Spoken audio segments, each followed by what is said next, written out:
সংগঠন আনসার আল ইসলাম দুবাই ও কুয়েতে বসে বাংলাদেশের ইসকন মন্দির সহ ধর্মীয় স্থাপনায় জঙ্গি হামলার পরিকল্পনা করেছে। আমার বাবার দাড়িকে যেভাবে কাটা হয়েছে, আমি এই মোহাম্মদুল্লাহ বলতেছি, তোদের 100 ইসকন সদস্যকে আমি নমস্কার দাদা ভাইরা, কেমন আছেন? আমি ভালো আছি। আমি প্রতিবাদী ভিডিও করি এবং যেহেতু আমি একজন সনাতনী, আমি সনাতন ধর্মকে বিশ্বাস করে চলি।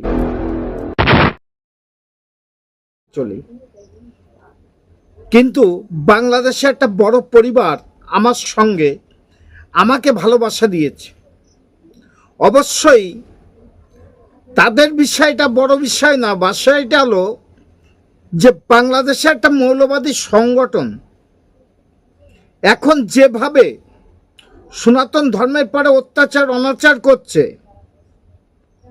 সেই অত্যাচার অনাচার বন্ধ হওয়া উচিত।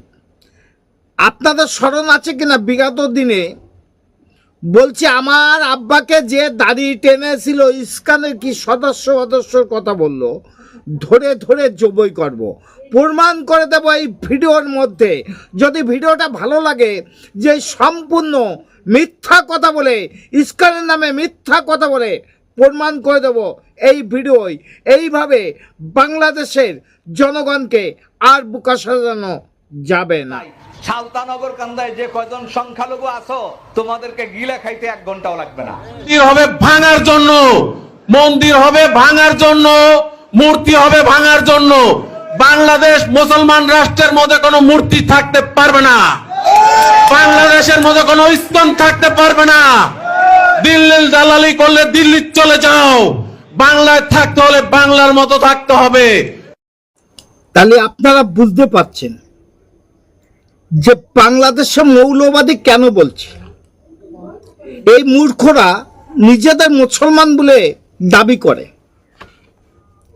এবং মুসলমান বলে, কিন্তু কোন মুসলিম ধর্মে, কোন কিতাবে, কোন হাদিসে, কোন কোরআনে কি লেখা আছে এটা যে ধৈর্য ধৈর্য জবাই করো, বাংলাদেশের থেকে বিতাড়িত হও?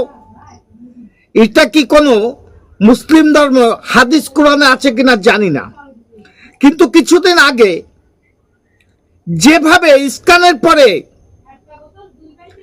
একটা নিন্দা চাপিয়ে দিল, সেই নিন্দার মুখোশ খুলে দেওয়ার জন্য আমার এই ভিডিওটা।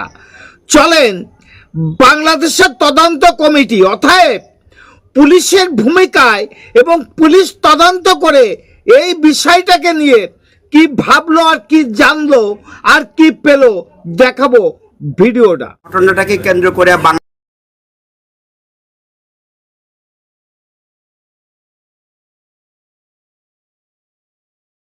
তো যেহেতু ঘটনাটি জাতীয় আন্তর্জাতিকভাবে এক ধরনের আলোচনার মধ্যে এসছে, সেই হিসাবে আমাদের মনে হয়েছে আমরা এটা প্রাথমিক তদন্তের একটা পর্যায়ে, ভেরি ইনিশিয়াল পর্যায়ে কিছু কথা আপনাদের মাধ্যমে জানানোর প্রয়োজন বিধায় আমরা এটা আসছি। মামলাটি এখনো তদন্তাধীন, মামলা এখনো পুরোপুরি ক্লোজ করা যায়নি। তো আমরা যেহেতু কমিটির মধ্যে ছিলাম, ওর কার্যক্রম আমরা নিজেরাও পর্যবেক্ষণ এবং তার সাথে আমরা অতপ্রতভাবে জড়িত ছিলাম। সেখান থেকে আমরা যে জিনিসটা পেয়েছি এই পর্যন্ত, সেটা আপনাদের সামনে একটু আনি। আপনারা জানেন যে মহিবুল্লাহ মিয়াজি, যিনি টিএনটি মসজিদের ইমাম, দীর্ঘ সময় যাবৎ উনি ইমামতি করেন, উনি একটা এজাহার দিয়েছেন। সেখানে উনি উল্লেখ করেছেন যে সকালবেলা হাঁটতে গিয়ে উনি 4-5 জন ব্যক্তি কর্তৃক উনি মাইক্রোবাসে করে ওনাকে জোর জবরদস্তি করে নিয়ে যায় এবং পঞ্চগড়ে ওনাকে আবিষ্কার করা হয় একদম একটা নাজেহাল অবস্থায়। সেখানে উনি চেইন এবং তালাবদ্ধ অবস্থায় ছিলেন, যেটা একটা স্বাভাবিক অবস্থা না। পরবর্তীতে পুলিশ এবং আশেপাশের লোকজনের সহায়তায় উনি রেস্কিউ হন এবং উনি আমাদের কাছে এসে রিপোর্টও করেন। রিপোর্টকালীন সময়ে উনি যেটা বলেন যে উনি শারীরিক এবং মানসিকভাবে অবসাদগ্রস্ত, উনি একটু সময় চান। তো আমরা অ্যাকর্ডিংলি তাকে সময় দেই এবং উনি তার ওই দিনেই বিকেলবেলা এসে একটা এজাহার, উনি লিখিত এজাহার দায়ের করেন। সেখানে উনি যে সমস্ত ঘটনার অবতারণা করেছেন সেগুলি আপনারা কম বেশি জানেন, যেহেতু ওনাকে জোর জবরদস্তিপূর্বক অপহরণ, হত্যার উদ্দেশ্যে মারধর এবং বেসামাল অবস্থায় ফেলে যাওয়া এবং আরও কিছু ঘটনার কথা বলেছেন। তো সেগুলি আমরা আমলে নিয়েই তদন্ত শুরু করি।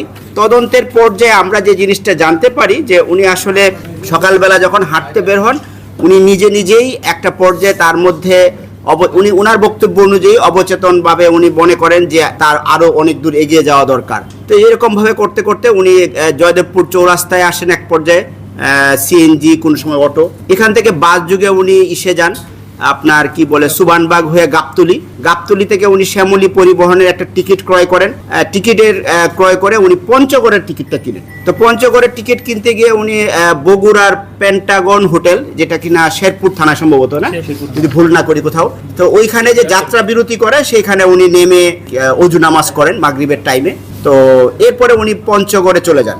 এরপরে ওখান থেকে উনি নিজেই হাঁটতে ওখানে যে পড়ে যান বা অবসাদগ্রস্ত হয়ে পড়েন এবং নিজে এই ধরনের এই অবস্থায় তাকে আবিষ্কার করেন। তো এইটা আমরা তথ্য প্রযুক্তির সহায়তা এবং সিসিটিভি ফুটেজ এবং একই সাথে যেই শ্যামলী পরিবহন, যেই বাসে উনি গিয়েছেন সেই মূলী পরিবহন কর্তৃপক্ষ এবং তার সাথে যে সমস্ত যাত্রীরা গমনাগমন করেছেন তাদের সাথে কথা বলে সিসিটিভি ফুটেজ বিশ্লেষণ করে ওনার সামনে ওনাকে আমরা ডাকি। উনি যেহেতু ভিকটিম এবং বাদী, এখনো ওনাকে আমরা ডেকে এই জিনিসগুলি ওনার সামনে আমরা পেশ করি। উনি প্রথম দিকে কিছুটা জড়সড় থাকলেও পরবর্তীতে উনি বিষয়গুলি কবুল করেন যে হ্যাঁ আমি এইভাবে গিয়েছি, যেই বর্ণনাটুকু আপনাদেরকে আমি দিয়েছি এটা ওনার মুখ থেকেই কিন্তু পাওয়া।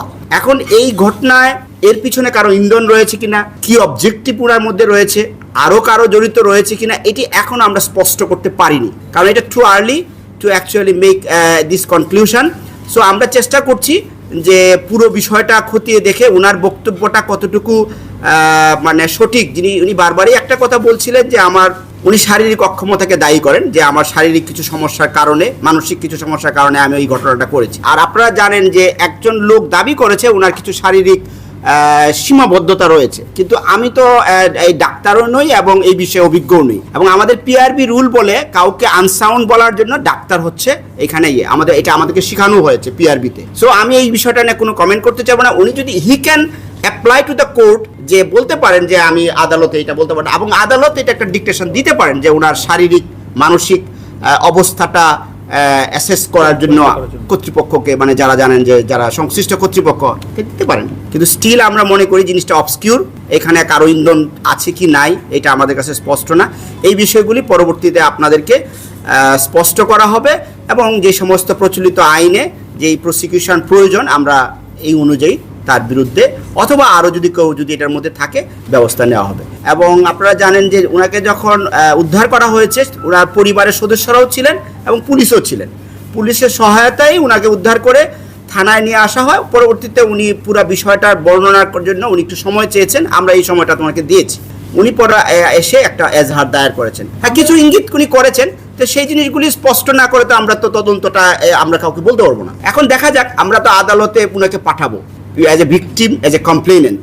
হ্যাঁ, তো আদালতে উনি কি বলেন এটা আদালতের এই বক্তব্য পাওয়ার প্রেক্ষিতে পরবর্তীতে আমরা এটা আরো তদন্তের মধ্যে নিয়ে আসবো। যদি কেউ রাষ্ট্রবিরোধী, আইন বিরোধী কাজ করে অবশ্যই তাদের বিরুদ্ধে প্রয়োজনীয় এবং যেটাকে আমরা বলি প্রপোর্শনেট সেই আইনগত ব্যবস্থা নেওয়া হবে। না, আমাদের কোনো প্রেশার নাই, এখন পর্যন্ত কোনো ওরকম আমরা দেখছি না। আমি হিন্দু, আপনি মুসলমান, এটাকে নিয়ে আমার আলোচনা নয়।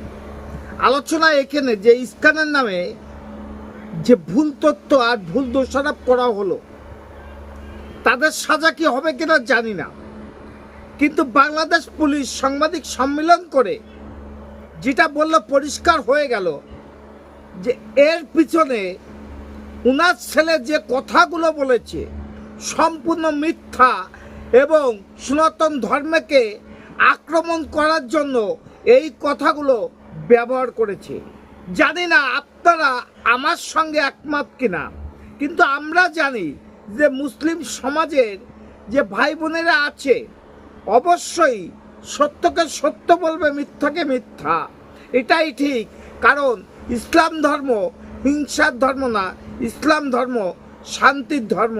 শান্তি যদি পেতে চাও ইসলাম ধর্মের আইন কারণ মেনে চলো, তা না হলে ইসলাম ধর্মের যে আদর্শ, নবীজির যে আদর্শ, সেটা আস্তে আস্তে রসাতলে যাবে।